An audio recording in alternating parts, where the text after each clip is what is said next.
지금부터 교재 선택 가이드 드리겠습니다. 일단 초등학교부터 먼저 드릴게요. 시중 교재에서 어떤 게 제일 좋아요? 초등은요, 그래도 그나마 디딤돌 라인이 기본 개념과 유형서를 하는데 무난하십니다. 뭐 초등엔 그 정도 라인만 보시면 된다. 단 요 기준이 더 명쾌할 것 같아요. 그거 이상 봐야 되나요? 아닙니다. 그 정도 보시면 고등 수학을 하는데 또는 중등 수학을 하는데 지장이 없습니다 라고 인지하시면 좋을 것 같아요. 우리 아이 너무 우수해서 사실 초등 교과 과정은 진도를 좀 점프했습니다. 또는 5, 6학년 과정 안 하고 중1 걸 했습니다. 또는 제 영상을 봤는데 5, 6학년 과정 하지 말고 중1 거라 그래서 따라갔습니다 라고 하시는 분들도 있을 겁니다. 효율을 가지고 오고 싶으신 분들이 있다라고 하면 가감하게 중1 걸로 시작을 해보실 수도 있을 건데 이때는 학원이 맞춰주질 않을 겁니다. 제 말은 중1 걸로 가감하게 시작을 하신다라고 하면요, 대형 학원이 아니라 개별 맞춤 학원이나 아니면 과외 형태로 또는 엄마표로 중1 거를 시작하시면서 비는 걸 메꾸시면 돼요. 그럼 이것도 좀 더 구체적으로 말씀드릴게요. 가감하게 효율을 주고 싶다라고 하면요, 중1 문제집 개념 원리 정도를 사세요. RPM도 같이 사셔도 되고요. 그런데 일단 개념 원리부터 똑바로 나가 볼게요. 근데 개념 원리를 나가려고 했더니 막히는 구간이 있을 겁니다. 잘 안 되는 구간. 그게 초등 교과 과정을 안 이수했기 때문이라고 하면 초등 디딤돌 응용 라인이나 아니면 기본 응용 라인들을 갖다가 구매를 하셔서 그 부분만 학습을 시키세요. 그리고 어떤 부분은 초등 거 안 했는데도 중학교 거만으로도 학습이 되는 게 있을 겁니다. 그런 데서 효율이 온단 말이에요. 그러니까 우리가 문제집을 이쁘게 끝내는 게 목적이 아니에요. 문제집에 모든 문제를 다 푼 게 잘한 게 아니에요, 사실. 그래서 중1 거 베이스로 부족한 걸 초등 문제집에서 채워낸다라고 하면 효율을 원하실 때 그렇게 사용을 하시는 거고요. 만약에 나는 정도를 걸을 거야 라고 하면 디딤돌 기본 응용 정도만 하셔도 문제되지 않는다. 단 정답률이 80% 정도가 유지돼야 된다. 이런 부분들은 한두 번 정도는 학습 이력 점검을 해보셔라. 근데 그 점검에서 통과가 된다라고 하면 매번마다 하실 필요는 아마 없을 거다. 초등 단계 문제집은 그렇다. 그 다음에 이제 초등 심화서라고 불리는 최상위나 3% 같은 막 문제집을 다루어야 되나요? 라고 물어보신다라고 하면요, 이 부분은 이것도 명쾌하게 정리됐죠. 즐기고 이해하고 받아들이고 있으면 하셔도 된다. 그리고 그걸 다이렉트로 건너뛰고, 예를 들어 황소에서 심화를 하는데요, 초등 기본 안 했는데도 황소 심화 잘 따라가는데요, 네, 따라가게 하세요. 그럼 기본 안 하셔도 돼요. 뭘 기본을 병행하세요. 황소 진도도 안 빠른데 그냥 나가셔도 돼요. 근데 우리 아이는 안 된다. 황소를 다니려고 하면 기본을 먼저 앞에서 해준 다음에 황소를 보내야 따라간다 라고 하는 친구는 사실 황소가 맞는 게 아닙니다. 사실 황소에서 즐기고 있지 못할 가능성이 굉장히 크거나 황소께 안 들어가지고 있을 가능성이 굉장히 크니까 이런 친구들은 무조건 학습 이력 점검 해보시고요. 저희가 황소 다니는 애들도 학습 이력 점검을 되게 많이 하거든요. 그러니까 저는 황소 다니는 애들을 학습 이력 점검을 하는 게 황소를 그만두게 하는 게 아니고요, 황소는 어머님들 거의 그만 안 두세요. 그러니까 그만두게 하려는 게 목적이 아니고 잘 다니게 하는 게 목적이에요. 똑바로 시간을 더 쓰라고 하는 겁니다. 참고하시면 될 것 같고요. 자, 그러면 이제는 초등 교과 과정에 대해서는 말씀을 드린 것 같고요. 중등 교과로 넘어왔습니다. 중등 교과로 넘어왔을 때는 중학교 내신을 위해서 A급을 한다 또는 최상위를 한다, 이건 아닌 것 같아요. 경시를 위해서 한다, 그건 괜찮습니다. 그 다음에 아이가 고등 심화나 킬러를 위해서 중등 심화서를 한다, 이것도 아닙니다. 경시를 위해서 한다, 괜찮다고요. 영각을 위해서 한다, 괜찮다고요. 네, 그리고 이걸 즐기면서 한다, 좋다고요. 그렇게 가시면 됩니다. 단 심화서들의 특징을 보면요, 기본 개념서나 유형서도 다 서머리가 앞부분에 돼 있어요. A급이다 라고 하면요, A스텝 빼고 나머지에서는요 초등 개념서랑 유형서 문제들이 어느 정도 정리 정도 서머리가 돼 있단 말이에요. 주요 문제들도요. 그래서 어떤 애가 개념서 유형서를 안 하고 난 효율적으로 진도를 나가고 싶고 얘가 되게 수학적 머리가 있어 라고 하면 심화서로 바로 가셔도 돼요. 자연스럽게 개념서 유형서 문제들도 다루게 돼요. 그리고 그런 부분들이 정답률이 잘 나오면 그냥 A급 A스텝을 열심히 해보는 것도 좋아요. 그러면 시간 단축도 되고 좋습니다. 그런데 그런 걸 즐기지 못하는 아이다라고 하면 개념서 유형서 똑바로 하시고요, 80%의 정답률 유지하시면 됩니다. 그리고 이제 마지막 고등 문제집인데, 고등 과정은 내가 어떤 문제집을 끝냈다고 성적이 딱딱딱 올라가지 않아요.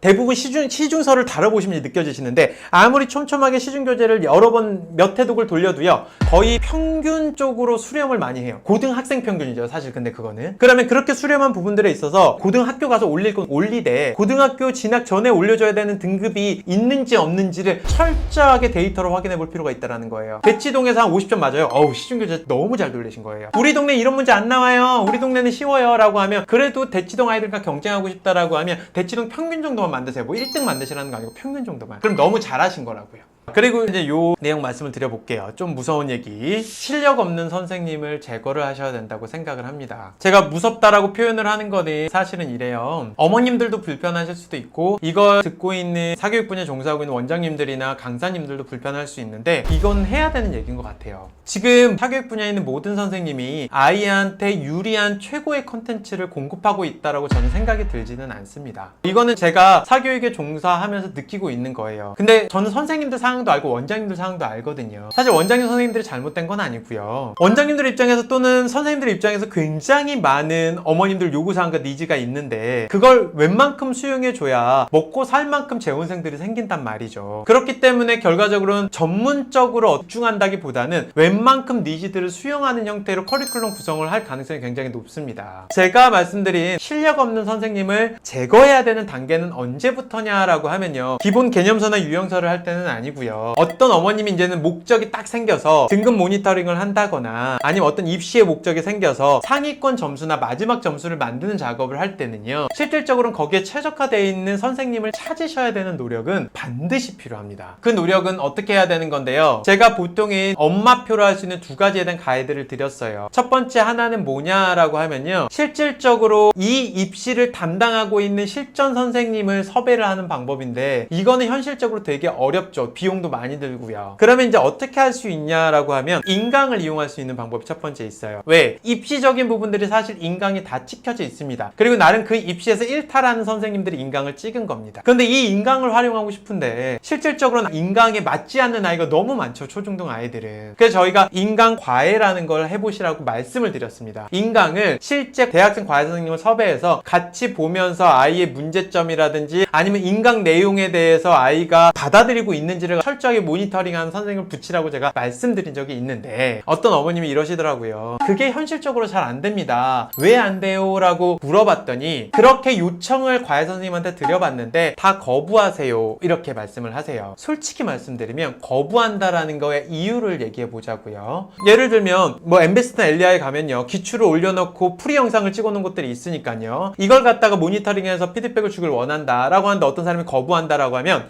난 이 문제가 불편하거나 이 인강을 볼 수 있는 눈이 없는 거예요. 또는 나는 그냥 매너리즘에 사로잡혀서 아이들한테 평소에 가르치는 내가 그냥 평소에 진도 나갈 때 가르치는 A급이나 센이나 RPM 같은 교재만 할래 라는 거예요. 이런 분들은요. 발전도 없고 노력도 하지 않습니다. 애초에 아이한테 붙여주면 독이에요. 그래서 핵심은 정말로 이 부분에 대해서는 노한다고 하더라도 이걸 해줄 수 있는 왜? 마지막 점수를 만들어야 되니까요. 이걸 해줄 수 있는 선생님을 찾아야 된다라는 거예요. 이 부분이 이제는 노하지 않게 얘기를 전달하는 전달 방식을 제가 조금 얘기를 해볼게요. 일단 선생님들과 얘기하실 때요. 선생님들은 자존심이 있어서 먼저 이런 얘기 안 해요. 제가 그러면요. 이 인강에 대한 교재를 미리 받아봐서 교재 연구를 통해서 아이한테 피드백을 줄게요 라는 얘기를 먼저 잘 안 꺼내세요. 어머님이 먼저 꺼내세요. 당연히 평소에 선생님이 쓰지 않는 교재시고 특별한 인강이나 점수를 만드는 작업들에 대한 인강들이니까 선생님한테 해설지나 인강까지 다 제공을 하시고 그 다음에 한번 해주실 수 없겠냐. 아이한테 질의응답만 잘 해주고 모니터링만 해주면 된다라고 요청을 한번 해보시고요. 이도저도 만약에 안 먹히신다라고 하면 아이가 일주일 동안 개인 공부를 하는 수학이 있는데 일주일에 한 번이나 2주에 한 번 질의응답은 해줄 수 없겠냐. 이 정도 선에서라도 협의점을 좀 보세요. 주변에 실력 없는 아니면 검증이 안 된 선생님들을 제거를 하자라는 차원이 뭐냐라고 하면 기본 과정이나 진도 과정에서 그러라는 건 아니고요. 실질적으로 그런 과정들은요. 어머님이 그냥 메이크업을 해줘서 잘하게 만들어주는 게 더 좋고요. 이제 마지막 경쟁력을 만드는 점수를 만들 때는 실질적으로는 노하는 선생님들이 많을 수밖에 없다. 그리고 그 선생님들은 경쟁력 있는 점수를 못 만드는 사람이 맞다. 그러니까 그런 분들은 사실은 노하는 게 너무 아이한테 좋은 일이다. 그래서 검증된 선생님들을 좀 찾아 나가 보거나 아니면 의욕 있고 아이를 열심히 봐줄 선생님을 좀 찾아보셔라. 대부분 그래도 대학교 인증되니까요. 과외 선생님들 상위 6개 대학 정도를 간 아이들 같은 경우에는요. 노력하면 다 제대로 가르칠 수 있어요. 그럼 그 노력의 시간을 주라는 거예요. 대신 그 선생님들이 자존심이 상하지 않게 얘기를 잘 해주시면 좋을 것 같습니다. 두 번째는 검증 안 된 컨텐츠는 제거를 하자. 이 부분에 있어서는 뭐냐라고 하면 아까 말씀드린 대로 아이가 하고 있는 거와 실질적으로 아이가 목적으로 하는 입시랑 연동률에 대해서 또는 유의미함에 대해서 명확하게 확인 작업을 좀 해보시면 좋겠는데 어머님이 눈이 없어서 그걸 갖다가 확인하기 어렵다 아니면 내가 수학을 잘 몰라서 어렵다라고 하면 이거는 한번 검증은 받아보셔라. 주변에 수학을 아는 사람한테 얘가 치르고자 하는 이 시험 문제랑 정말 연관성이 짙어? 아이가 사고하는 게 이렇게 사고가 되면 정말 가능해? 아니면 아이한테 아이 면접 면접을 봐서라도 이게 지금 아이한테 잘 들어가고 있어? 이거는 1회성이나 2회성 정도라도 확인이 되거든요.